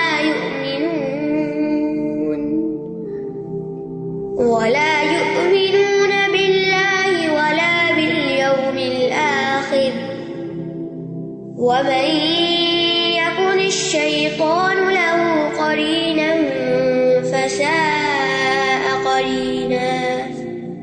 اور وہ لوگ جو اپنے مال لوگوں کو دکھانے کے لیے خرچ کرتے ہیں اور وہ نہ اللہ پر ایمان رکھتے ہیں اور نہ ہی آخرت کے دن پر، اور جس کا ساتھی شیطان ہو جائے تو وہ کتنا برا ساتھی۔ ایک طرف بخل کرنے والوں کا ذکر کیا گیا اور دوسری طرف مال خرچ کرنے والوں کا، لیکن دکھاوے کے لیے۔ کہا جاتا ہے کہ نبی صلی اللہ علیہ وسلم کے زمانے میں یہود جو تھے وہ بخیل تھے اور مشرکین جو تھے وہ دکھاوے اور شہرت کے لیے خرچ کرتے تھے۔ یہاں ان لوگوں کا ذکر ہے جو ریاکار ہیں، شہرت اور ریاکاری کے لیے خرچ کرتے ہیں تاکہ ان کی تعریف کی جائے، ان کا مقصد اللہ کو راضی کرنا نہیں ہوتا۔ وَلَا يُؤْمِنُونَ بِاللَّهِ وَلَا بِالْيَوْمِ الْآخِرِ، یعنی ان کا مال اللہ پر ایمان اور ثواب کی امید پر خرچ نہیں ہوتا۔ تو یاد رکھیے بخل کی طرح ریاکاری بھی قابل مذمت فعل ہے۔ شاہ عبد القادر کہتے ہیں جس طرح مال دینے میں بخل کرنا اللہ کے نزدیک برا ہے، ویسا ہی مخلوق کو دکھا کر دینا بھی منع ہے۔ قبول وہ ہے جو ان حقداروں کو دے جن کا پہلے ذکر ہو چکا، پھر اللہ کے یقین اور آخرت کی توقع سے دے۔ اور ریاکاری کیا ہے؟ شرک اصغر، اور ریاکاری کی سزا کیا ہے؟ صحیح بخاری میں آتا ہے رسول اللہ صلی اللہ علیہ وسلم نے فرمایا کہ جو لوگوں کو سنانے کے لیے عمل کرے گا اللہ قیامت کے دن اس کا بھید کھول دے گا۔ اس نے صرف دکھانے کے لیے کیا تھا، اس کی اللہ کی رضا مقصود نہیں تھی۔ اور جو لوگوں کو مشقت میں ڈالے گا اللہ قیامت کے دن اسے مشقت میں ڈالے گا۔ تو نیت کا جو بگاڑ ہے یہ بڑے بڑے نیک اعمال کو ضائع کر دیتا ہے۔ قیامت کے دن سب سے پہلے جہنم میں وہ لوگ جائیں گے جو بہت زیادہ علم والے لیکن دکھاوے کا پڑھنا پڑھانا، بہت زیادہ مال والے دکھاوے کا خرچ کرنے والے، اور اسی طرح شہید دکھاوے کے لیے جس نے جان دی۔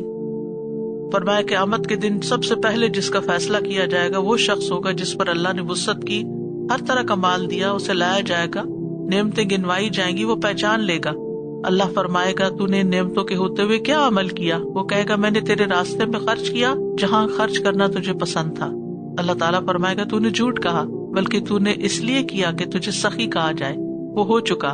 پھر حکم دیا جائے گا کہ اسے منہ کے بل گھسیٹتے ہوئے آگ میں ڈال دیا جائے، اور وہ ڈال دیا جائے گا، حالانکہ اس نے بہت دنیا میں مال خرچ کیا، ادھر ادھر ادھر ہر طرف، لیکن سب دکھاوے کے لیے تھا۔ وَمَن يَكُنِ الشَّيْطَانُ لَهُ قَرِينًا فَسَاءَ قَرِينًا، شیطان جس کا ساتھی بن جائے، قرین ہوتا ہے وہ جو ساتھ ہی ساتھ رہے، ہر وقت ساتھ رہے، تو بدترین ساتھی ہے، کیونکہ شیطان انسان کو برائی پر اکساتا ہے اور کیا چاہتا ہے کہ وہ برا کرتا رہے۔ یہ شیطان انسانوں میں سے بھی ہو سکتا ہے اور جنوں میں سے بھی ہو سکتا ہے۔ یعنی برے ساتھی مراد ہے، جس کے ساتھ انسان کا بہت سا وقت گزرتا ہے۔ تو اس آیت کریمہ میں اس بات کی طرف اشارہ ہے کہ برے ساتھی انسان کے اخلاق کو بگاڑ دیتے ہیں۔ جیسے بیماریاں پھیلتی ہیں نا، یعنی جیسے کسی شخص کے اندر اگر جراثیم ہے تو وہ کسی اور صحت مند شخص کے پاس بیٹھے گا تو اس کے اندر ٹرانسفر ہو جائیں گے۔ ایسے ہی کسی کے اندر اخلاقی خرابیاں ہیں تو اگر وہ کسی نیک انسان کے ساتھ دن رات بیٹھنا شروع ہو جائے گا تو اس کے اندر ٹرانسفر کر دے گا۔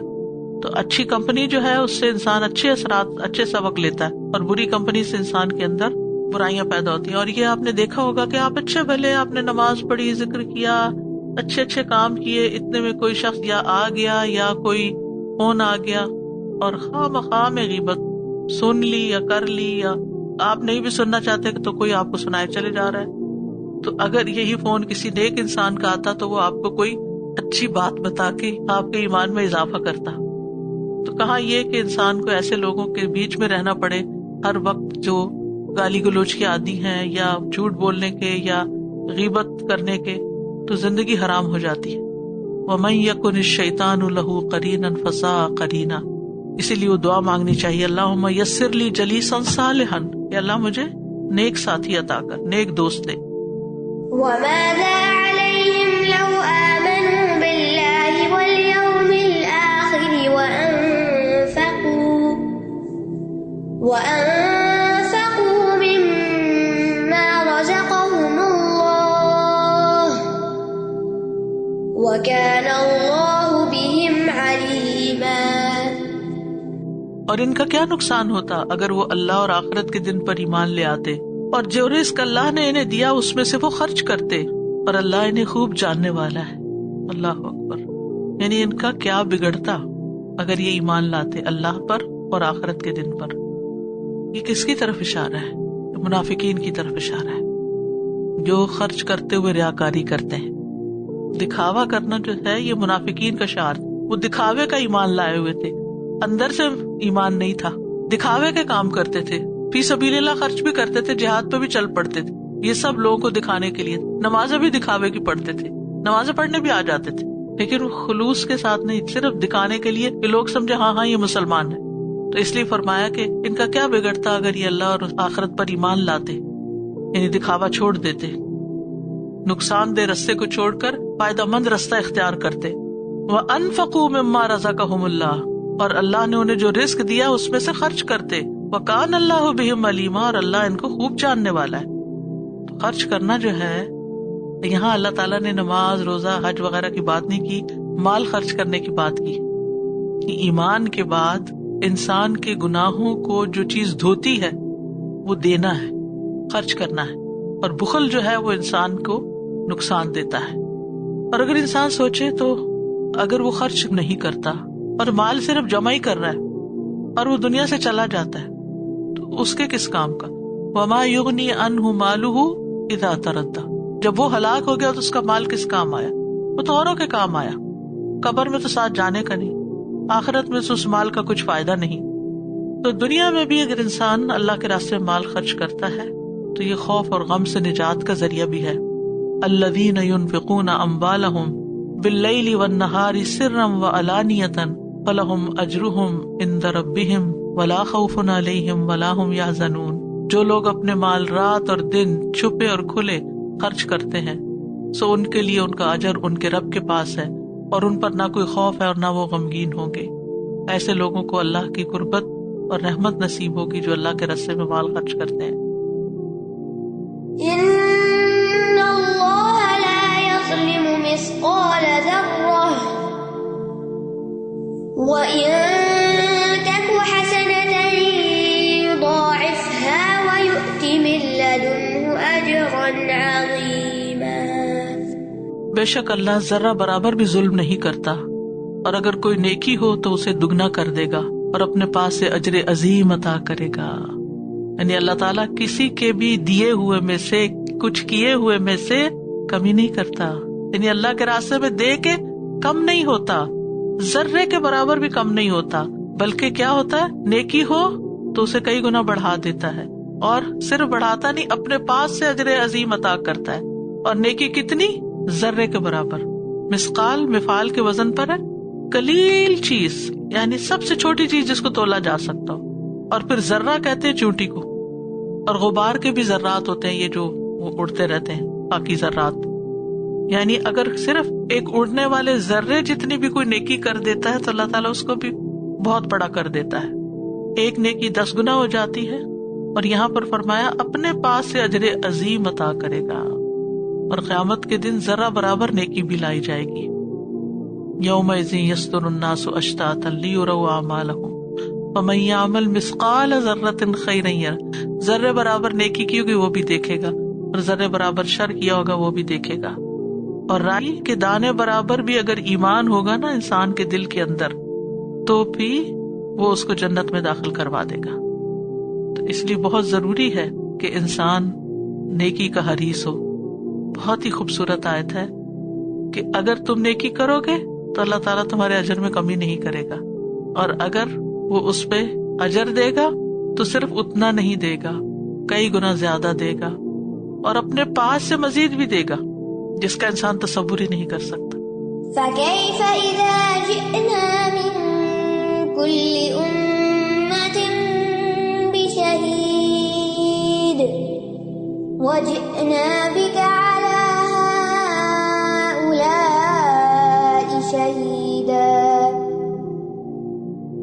پھر کیا حال ہوگا جب ہم ہر امت میں سے ایک گواہ لائیں گے، اور اے محمد صلی اللہ علیہ وسلم ہم آپ کو ان سب پر گواہ بنا کر لائیں گے. فکیفا تو کیا حال ہوگا، یعنی قیامت کے دن کی ہولناکیوں کا ذکر ہے اور پریشانیوں کا ذکر ہے کہ وہ کیسی پریشانیاں ہوں گی اور وہ کیا حالت ہوگی. اذا جئنا جب ہم لائیں گے من کل امت ہر امت میں سے، امت نوح علیہ السلام، امت موسیٰ علیہ السلام، امت محمد صلی اللہ علیہ وسلم، اور اس کے علاوہ جتنے بھی رسول آئے ہیں ان سب امتوں کی طرف اشارہ ہے. من کل امت بشہید ایک گواہ، اور وہ کون ہوگا؟ انہی کا رسول جو کس بات کی گواہی دے گا کہ میں نے پیغام پہنچا دیا تھا لیکن ان لوگوں نے سرکشی کی، یعنی سرکشی کرنے والوں کے خلاف گواہی دے گا. وجئنا بکا اور ہم آپ کو لائیں گے، یعنی محمد صلی اللہ علیہ وسلم کو، علی ہؤلاء ان سب امتوں کے گواہوں پر، شہیدہ ایک گواہ بنا کر. اور وہ یعنی محمد صلی اللہ علیہ وسلم کس بنا پر گواہی دیں گے؟ پچھلی امتوں کے جو واقعات آپ کی طرف وحی کیے گئے اس کی بنا پر کہ ان پیغمبروں نے، ان رسولوں نے اللہ کا پیغام پہنچا دیا تھا. کیونکہ جب امتوں پر ان کے رسول گواہی دیں گے تو وہ امتیں کیا کہیں گی کہ ہمارے پاس کوئی نہیں آیا تھا. اس آیت کو سن کر رسول اللہ صلی اللہ علیہ وسلم رونے لگ گئے. عبداللہ بن مسعود فرماتے ہیں کہ رسول اللہ صلی اللہ علیہ وسلم نے مجھ سے فرمایا میرے سامنے قرآن کی تلاوت کرو. اس پر میں نے عرض کیا اللہ کے رسول کیا میں آپ کو سناؤں جبکہ آپ پر ہی تو قرآن نازل ہوا ہے؟ آپ نے فرمایا میری خواہش ہے کہ میں اسے کسی دوسرے سے سنوں. تو میں نے سورۃ النساء کی قرأت شروع کی. جب میں اس آیت پر پہنچا یعنی یہی فکیف اذا جئنا آخر تک تو میں نے اپنا سر اٹھایا. ایک روایت میں یہ آتا ہے یا میرے پہلو میں جو شخص تھا اس نے مجھے ٹھوکا دیا تو میں نے اپنا سر اٹھایا تو میں نے دیکھا کہ آپ صلی اللہ علیہ وسلم کے آنسو بہ رہے ہیں. آپ کیوں رو رہے تھے؟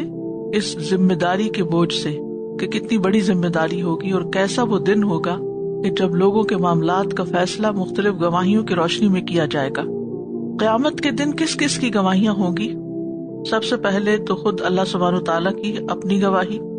سورۃ یونس میں آتا وَلَا تَعْمَلُونَ مِنْ عَمَلٍ إِلَّا كُنَّا عَلَيْكُمْ شُهُودًا إِذْ تُفِيضُونَ فِيهِ، اور تم جو بھی عمل کرتے ہو ہم اس پر شاہد ہوتے ہیں، گواہ ہوتے ہیں جب تم اس میں مشغول ہوتے ہو. سورۃ النساء میں آتا إِنَّ اللَّهَ كَانَ عَلَى كُلِّ شَيْءٍ شَهِيدًا، کہ بے شک اللہ تعالیٰ ہر چیز پر گواہ ہے. پھر انبیاء کی گواہی ہوگی کہ امتوں میں سب سے پہلے رسول گواہی دیں گے. ہر رسول اس بات کی گواہی دے گا کہ اس نے اپنی امت کو پیغام پہنچا دیا.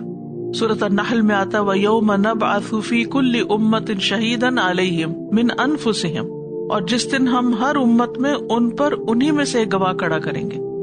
پھر امت محمد صلی اللہ علیہ وسلم کی گواہی بھی ہوگی جو دوسری امتوں پر ہوگی.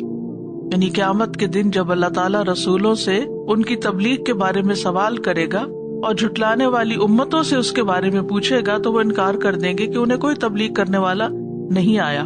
تو انبیاء کرام اس امت کی گواہی طلب کریں گے جس کا تزکیہ کرنے والے امت کے نبی صلی اللہ علیہ وسلم ہے، اور پھر اس کے بعد امت بھی. وَكَذَلِكَ جَعَلْنَاكُمْ أُمَّةً وَسَطًا لِتَكُونُوا شُهَدَاءَ عَلَى النَّاسِ وَيَكُونَ الرَّسُولُ عَلَيْكُمْ شَهِيدًا. اور اسی طرح ہم نے تمہیں سب سے بہتر امت بنایا تاکہ تم لوگوں پر شہادت دینے والے بنو اور رسول تم پر شہادت دینے والا بنے. اسی طرح یہ کہ نبی صلی اللہ علیہ وسلم اپنی امت کے بارے میں گواہی دیں گے. اسی طرح دیگر مخلوق کی گواہی بھی ہوگی. وَأَشْرَقَتِ الْأَرْضُ بِنُورِ رَبِّهَا وَوُضِعَ الْكِتَابُ وَجِيءَ بِالنَّبِيِّينَ وَالشُّهَدَاءِ وَقُضِيَ بَيْنَهُم بِالْحَقِّ وَهُمْ لَا يُظْلَمُونَ. اور زمین اپنے رب کے نور کے ساتھ روشن ہو جائے گی اور لکھا ہوا سامنے رکھا جائے گا، اور نبی اور گواہ لائے جائیں گے، اور ان کے درمیان حق کے ساتھ فیصلہ کر دیا جائے گا اور ان پر ظلم نہیں کیا جائے گا. ابن کثیر کہتے ہیں کہ یہاں انبیاء کے علاوہ شہداء کا ذکر جو کیا گیا ہے وہ شہداء ملائکہ ہیں، اور انسان کے اپنے اعضاء اور زمین کی گواہی، یعنی فرشتوں کی گواہی بھی ہوگی. انسان کے اپنے اعضاء بولیں گے، زمین بولے گی، انسان نے جو بھی اعمال کیے ہوں گے اس کے بارے میں وہ بتائیں گے کہ انہوں نے کس زمین پر کیا کچھ کیے. کیونکہ جب انسان کے جرائم سامنے آئیں گے تو انسان کہیں گے ہم نے تو یہ نہیں کیے.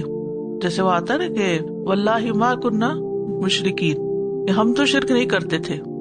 تو پھر منہ سیل کر دیا جائے گا، زبان بند کر دی جائے گی اور ہاتھ پاؤں بولنا شروع ہو جائیں گے. تو یہ ہاتھ پاؤں کی گواہی ہوگی. اسی طرح یومئذ تحدث اخبارہا بأن ربک اوحی لہا، تو زمین بھی گواہی دے گی، ہمارے اعضاء بھی گواہی دیں گے، فرشتے بھی گواہی دیں گے، انبیاء بھی گواہی دیں گے، دوسرے لوگ بھی گواہی دیں گے. تو اس سے آپ اندازہ لگا سکتے ہیں کہ معاملہ اتنا آسان نہیں ہے. اور اس سے یہ بات سمجھ میں آتی ہے کہ رسول اللہ صلی اللہ علیہ وسلم کیوں رونے لگ گئے تھے اس آیت کو سن کر.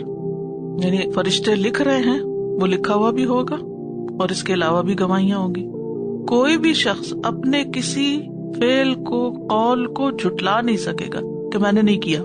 دنیا میں جب کوئی مجرم پکڑا جاتا ہے تو وہ اتنی آسانی سے اقرار نہیں کرتا، پھر اس کے خلاف گواہیاں لائی جاتی، پھر اس کو سزا دی جاتی ہے. تو وہاں بھی انصاف کے ساتھ فیصلہ کیا جائے گا. جس سورۃ الزمر کی آیت میں نے پڑھی نا، وَقُضِيَ بَيْنَهُمْ بِالْحَقِّ وَهُمْ لَا يُظْلَمُونَ، ایسے ہی پکڑ کے کسی کو سزا نہیں دی جائے گی. يَوْمَئِذٍ يَوَدُّ الَّذِينَ كَفَرُوا وَعَصَوُا الرَّسُولَ لَوْ تُسَوَّىٰ بِهِمُ الْأَرْضُ وَلَا يَكْتُمُونَ اللَّهَ حَدِيثًا. وہ لوگ جنہوں نے کفر کیا اور رسول کی نافرمانی کی اس روز چاہیں گے کاش زمین ان پر برابر کر دی جائے اور وہ اللہ سے کوئی بات نہ چھپا سکیں گے. یومئذ، اس دن سے مراد یہاں قیامت کا دن ہے، یعنی جس دن یہ سب کچھ برپا ہوگا، گواہیاں ہوں گی. یود الذین کفروا، تو خواہش کریں گے، چاہیں گے. اور ود جو ہوتی ہے وہ خالص محبت ہوتی ہے، یعنی شدید چاہت. وہ چاہیں گے، دل سے چاہیں گے. کون؟ الذین کفروا، جنہوں نے کفر کیا، جنہوں نے اپنے رسولوں کا انکار کیا. وعصوا الرسول، اور انہوں نے نافرمانی کی رسول کی. کنہوں نے؟ ہر امت کے لوگوں نے اس رسول کی جو ان کی طرف بھیجا گیا تھا. یہاں صرف محمد صلی اللہ علیہ وسلم ہی مراد نہیں ہے بلکہ تمام امتوں کی بات ہو رہی ہے کہ جنہوں نے بھی اپنے رسول کا انکار کیا اور جنہوں نے اپنے رسول کی بات نہیں مانی. کیا چاہیں گے اس دن؟ ان کی کیا حسرت ہوگی؟ لو تسوا بہم الارض، کاش زمین ان پر برابر کر دی جائے. اس کو ایک اور قرات میں تسوا بھی پڑھا گیا ہے، یعنی زمین ان کو نگل جائے اور اوپر سے برابر ہو جائے کہ وہ چھپ جائیں کہیں، یہ مطلب ہے. یا یہ کہ مٹی میں مل کے خاک ہو جائیں، جیسے کہ سورۃ النبا میں بھی آتا ہے یوم ینظر المرء ما قدمت یداہ ویقول الکافر یا لیتنی کنت ترابا. جس دن آدمی دیکھ لے گا جو اس کے دونوں ہاتھوں نے آگے بھیجا، اور کافر کہے گا اے کاش میں مٹی ہوتا، یعنی مٹی ہوتا اور اس میں سما جاتا. اسی طرح جو ظالم ہوں گے ان کی حسرت کیا ہوگی؟ وَيَوْمَ يَعَضُّ الظَّالِمُ عَلَىٰ يَدَيْهِ، جس دن ظالم اپنے دونوں ہاتھوں پہ کاٹے گا. یقول یا لیتنی اتخذت مع الرسول سبیلا، کہے گا اے کاش میں رسول کے ساتھ کچھ رستہ اختیار کر لیتا. ولا یکتمون اللہ حدیثا، اور وہ اللہ سے کوئی بات بھی چھپا نہیں سکیں گے. تو ابتدا میں تو وہ انکار کریں گے، پھر اعضاء جب بولنے لگیں گے، یعنی منہ بند کر دیا جائے گا، پھر اعضاء بولنے لگیں گے، اور ہر چھوٹی بڑی بات جو ہے وہ سامنے آ جائے گی. حدیثہ جو ہے نکرہ ہے، یعنی نکرہ جو ہے تفخیم کے لیے بھی ہوتا ہے، تو مراد یہ ہے کہ چھوٹی بات ہو یا بڑی بات کچھ بھی چھپی نہیں رہ جائے گی. انسان کی کھال بھی، کان بھی، آنکھیں بھی، یہ سب گواہی دیں گے. حدیث میں آتا ہے رسول اللہ صلی اللہ علیہ وسلم نے فرمایا، قیامت کے دن جب تم لوگ پیش ہوگے تو تمہارے منہ پہ مہر لگا دی جائے گی، اور سب سے پہلے جو چیز بولے گی وہ اس کی ران اور ہتھیلی ہوگی. ہاتھ بولے گا، ران بولے گی. تو اس سے یہ پتہ چلتا ہے کہ رسول کا انکار اور رسول کی نافرمانی، یہ دونوں چیزیں انسان کے لیے بہت ہلاکت خیز ہیں، کیونکہ اس دن رسول کے نافرمان، یعنی ایک تو کفر کرنا اور ایک یہ کہ مان لینا لیکن اس کے بعد ان کی بات نہ ماننا، تو ایسے لوگوں کو شدید حسرت ہوگی اور وہ لوگ اللہ سبحانہ تعالیٰ سے اپنی کوئی بات چھپا بھی نہ سکیں گے. اور ویسے بھی آپ دیکھیے کہ رسول صلی اللہ علیہ وسلم کی نافرمانی کرنے والوں کے لیے قرآن مجید میں سخت وعید ہے. سورۃ الاحزاب میں آتا ہے، وَمَن يَعْصِ اللَّهَ وَرَسُولَهُ فَقَدْ ضَلَّ ضَلَالًا مُبِينًا، جو کوئی اللہ اور اس کے رسول کی نافرمانی کرے تو یقیناً وہ گمراہ ہو گیا، واضح گمراہ ہونا. سورۃ الجن میں آتا ہے، وَمَن يَعْصِ اللَّهَ وَرَسُولَهُ فَإِنَّ لَهُ نَارَ جَهَنَّمَ خَالِدِينَ فِيهَا أَبَدًا، اور جو اللہ اور اس کے رسول کی نافرمانی کرے گا تو یقیناً اسی کے لیے جہنم کی آگ ہے، ہمیشہ اس میں رہنے والے ہیں، ہمیشہ ہمیشہ. تو بات یہ ہے کہ ہم تو آپ کی امت ہے نا، اور ہمارے اوپر نبی صلی اللہ علیہ وسلم کی اطاعت لازم ہے اور آپ کی فرما برداری لازم ہے، اور وہ بڑے معاملات میں بھی اور چھوٹے چھوٹے معاملات میں بھی. مثلا نبی صلی اللہ علیہ وسلم نے مشکیزے سے، وہ جو لیدر بیگ ہوتا ہے، اس سے منہ لگا کے پانی پینے کو منع کیا، کیونکہ اس کے اندر نظر کچھ نہیں آتا کہ کیا ہے، تو ڈائریکٹ نہیں پینا چاہیے. یعنی کوئی بھی ایسی چیز جس کا یہ نہ پتا ہو کہ اس کے اندر کیا چھپا ہوا ہے. تو ایک شخص نے اسی طرح پانی پیا اور سانپ نگل لیا، یعنی کسی مقصد کے لیے منع کیا گیا تھا. اسی طرح ایک شخص کو آپ نے کہا دائیں ہاتھ سے کھاؤ، اس نے کہا میں نہیں کھا سکتا، تو وہ مرتے دم تک اپنا ہاتھ اپنے منہ تک نہ لے جا سکا. تو یہ نافرمانی کی سزا جو ہے کبھی آخرت میں ملتی ہے اور بعض اوقات دنیا میں بھی ملتی ہے.